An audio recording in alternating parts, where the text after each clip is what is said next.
नमस्कार बच्चों, एक बार फिर से आप लोगों का radian government exam YouTube channel पर स्वागत है। बच्चों, आज की वीडियो में हम लोग बात करने वाले हैं नेशनल इनकम से संबंधित कुछ बेसिक कॉन्सेप्चुअल चीजों की। उन बेसिक कॉन्सेप्चुअल चीजों में जीडीपी, जीएनपी और एनएनपी है बच्चों। और आप देखोगे कि पूरा का पूरा जो नेशनल इनकम एस्टिमेशन होता है वो इन्हीं तीनों के अराउंड जो है कि घूमता रहता है। तो सबसे पहले हम लोग यहाँ पे अपने वीडियो में बात करेंगे जीडीपी की। बच्चों, जीडीपी का जो फुल फॉर्म होता है उसको कहा जाता है ग्रॉस डोमेस्टिक प्रोडक्ट। लगातार कॉम्पिटिटिव एग्जाम्स में ये क्वेश्चन पूछे जाते हैं कि आप बताओ जीडीपी का फुल फॉर्म, तो वो होता है ग्रॉस डोमेस्टिक प्रोडक्ट। हिंदी में जीडीपी को कहते हैं सकल घरेलू उत्पाद। और बच्चों, एक चीज और आप ये समझ लेना कि किसी भी देश के नेशनल इनकम एस्टिमेशन का जो बिल्कुल बेसिक कॉन्सेप्ट होता है या जहां से नेशनल इनकम की गणना शुरू होती है वो जीडीपी ही होता है। तो GDP is the basic concept in the calculation of national income process बच्चों। और इस जीडीपी को कैसे कैलकुलेट करते हैं उसको मैं बिल्कुल आसान तरीके से आपको समझाने वाला हूं। उसके लिए आपको बच्चों सिर्फ और सिर्फ 4 कीवर्ड याद रखने हैं। अगर आपने ये 4 कीवर्ड याद रख लिए तो समझ लीजिए कि आपका जीडीपी का कॉन्सेप्ट पूरे जीवन में कभी भी नहीं भूलने वाला है। इसके लिए आपको सबसे पहला जो कीवर्ड याद रखना है बच्चों वो है फिक्स्ड पॉलिटिकल एरिया। ये जो फिक्स्ड पॉलिटिकल एरिया होता है आप इसको डोमेस्टिक एरिया भी बोल सकते हो। तो किसी भी क्षेत्र का, चाहे वो इंडिया हो, उत्तर प्रदेश हो, दिल्ली हो, कोई जिला हो, कोई भी एरिया हो, उसका एक फिक्स्ड क्या होता है, पॉलिटिकल एरिया होता है। तो बच्चों याद रखिएगा, जब भी प्रोडक्शन होगा, चाहे वो गुड्स का होगा या सर्विस का होगा, वो इसी फिक्स्ड पॉलिटिकल एरिया में होगा। दूसरा जो की टर्म है वो होता है फिक्स्ड ड्यूरेशन। जीडीपी में हमेशा फिक्स्ड ड्यूरेशन आता है और ये जो फिक्स्ड ड्यूरेशन होता है ये जनरली क्वार्टरली भी हो सकता है, हाफ ईयरली भी हो सकता है, एनुअली भी होता है। लेकिन भारत में जब जीडीपी कैलकुलेट होता है तो उसके आंकड़े बच्चों जनरली एनुअल बेस पे निकाले जाते हैं, यानी कि 1 वर्ष के लिए निकाले जाते हैं। और ये जो 1 वर्ष का टाइम होता है इसको हम फाइनेंशियल ईयर बोलते हैं। तो ये जो फाइनेंशियल ईयर होता है बच्चों, कई बार पेपर में एसएससी पूछता है कि भारत का फाइनेंशियल ईयर कब से कब तक होता है। तो आपको याद रखना है यह फाइनेंशियल ईयर 1 अप्रैल से शुरू होता है और 31 मार्च तक जाता है।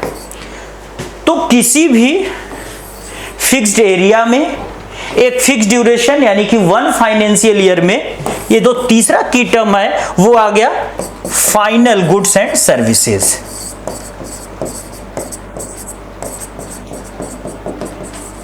तो इस फिक्स्ड एरिया में फिक्स्ड ड्यूरेशन में जितने भी final goods and services ready होते हैं बच्चों, याद रखना जीडीपी में हमेशा जब भी आप कैलकुलेट करोगे final goods and service calculate करोगे। कभी भी जीडीपी कैलकुलेशन में इंटरमीडिएरी गुड्स एंड सर्विसेज नहीं आती हैं।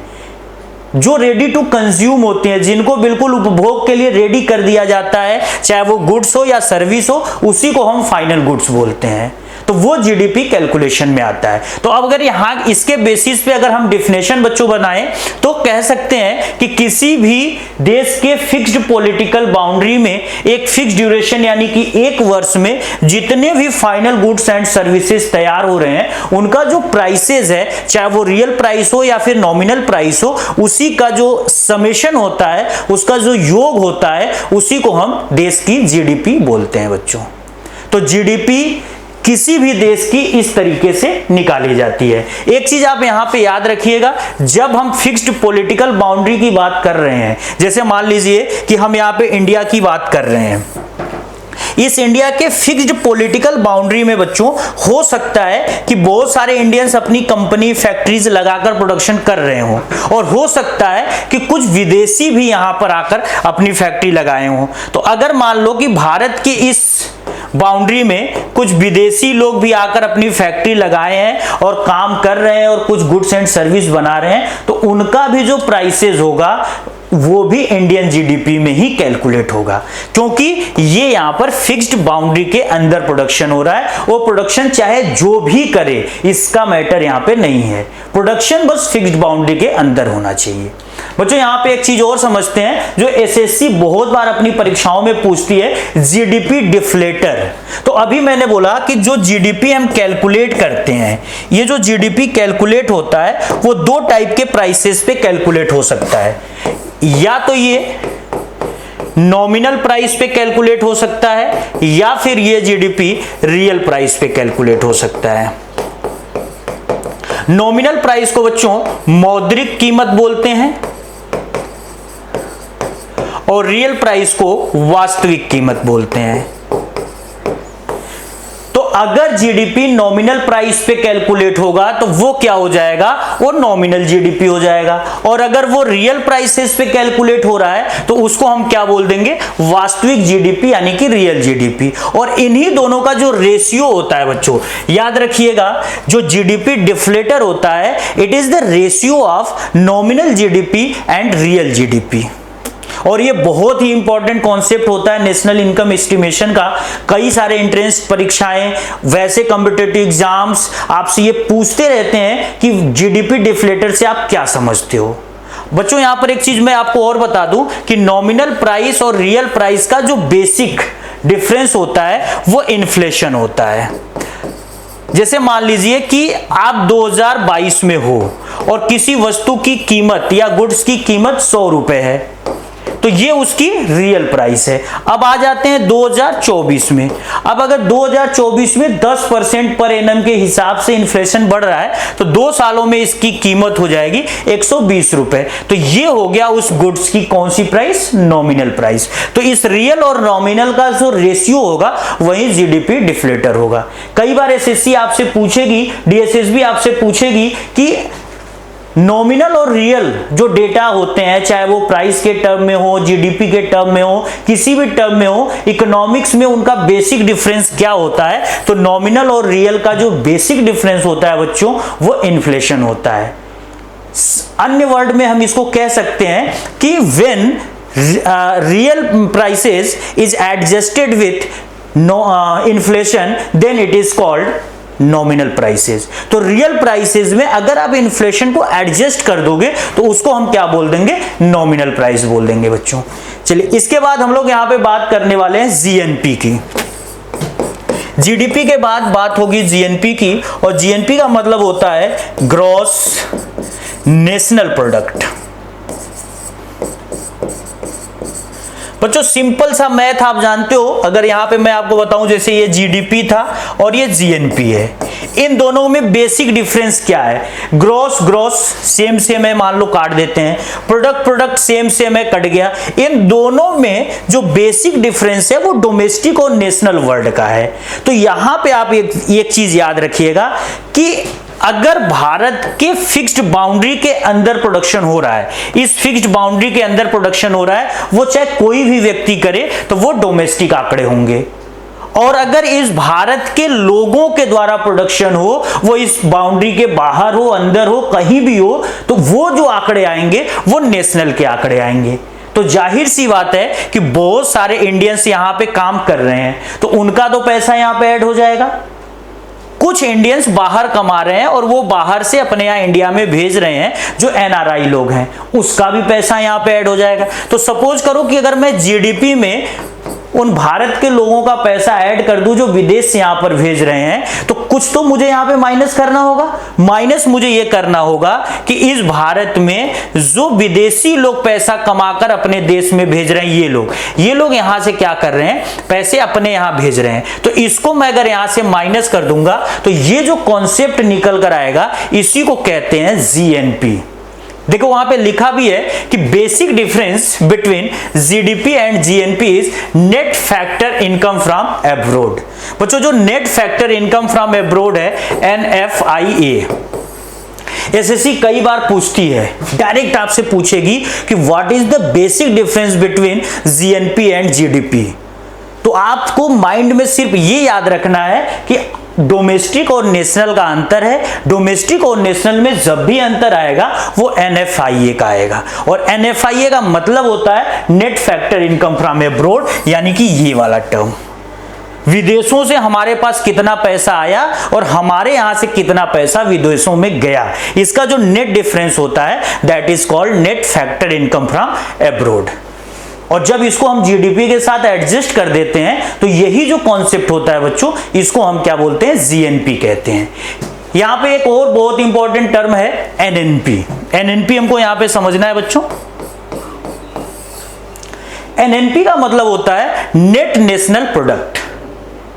तो अगर हम जीएनपी से एनएनपी की तरफ जाना चाहें तो याद रखो कि एनपी एनपी दोनों में है, नेशनल प्रोडक्ट सेम है। यहां पे जो वर्ड डिफरेंस बना रहा है वो जी और एन का। यहां पे बच्चों याद रखना, जीएनपी में क्या था कि ग्रॉस नेशनल प्रोडक्ट था, और एनएनपी में क्या है, वो नेट नेशनल प्रोडक्ट है। तो दो वर्ड हमने यहां पे पकड़ लिया, एक ग्रॉस और एक नेट। और एक चीज हमेशा याद रखिएगा, इकोनॉमिक्स में जब भी ग्रॉस और नेट डेटास में डिफरेंस पूछा जाए तो आप उसका एक ही अंतर बताओगे, वो क्या होगा, डेप्रिसिएशन। डेप्रिसिएशन को बच्चों हिंदी में कहा जाता है मूल्यह्रास। क्या कहते हैं, मूल्यह्रास। तो जब भी हम इस जीएनपी से एनएनपी की तरफ जाने की कोशिश करेंगे तो उसका मतलब होता है मूल्यह्रास। जब हम जीएनपी से मूल्यह्रास को खत्म कर देंगे यानी कि घटा देंगे तो हम उस पा जाएंगे, क्या पा जाएंगे, एनएनपी, नेट नेशनल प्रोडक्ट। अब यहां पे क्वेश्चन आ रहा है कि आखिर ये डेप्रिसिएशन होता क्या है। डेप्रिसिएशन का मतलब होता है बच्चों, depreciation is the monetary value of an asset which decrease over time due to use, wear and tear और obsolescence। तो आप देखो कि कोई भी आपके पास फिक्स्ड कैपिटल है, सपोज करो कि आपके पास बाइक है। अब इस बाइक का जो मॉनेटरी वैल्यू है मान लो 1 लाख रुपए है और आप इसको यूज कर रहे हो, तो धीरे धीरे आप इसका देखोगे कि जो इसका एसेट है उसके वैल्यू में क्या होगा कि डिक्रीज होगा। अब आप अगर आज 1 लाख रुपए में ये बाइक खरीद के लाए हो तो जरूरी नहीं है कि 1 साल बाद ये बाइक 1 लाख रुपए की रहे। क्यों? क्योंकि इसके यूज के कारण इसमें कुछ टूट फूट होगा, हो सकता है इंजन खराब हो, कुछ पहिए खराब हो जाएं, तो इससे जो उसकी मॉनेटरी वैल्यू है उस एसेट की वो धीरे धीरे कम होगी।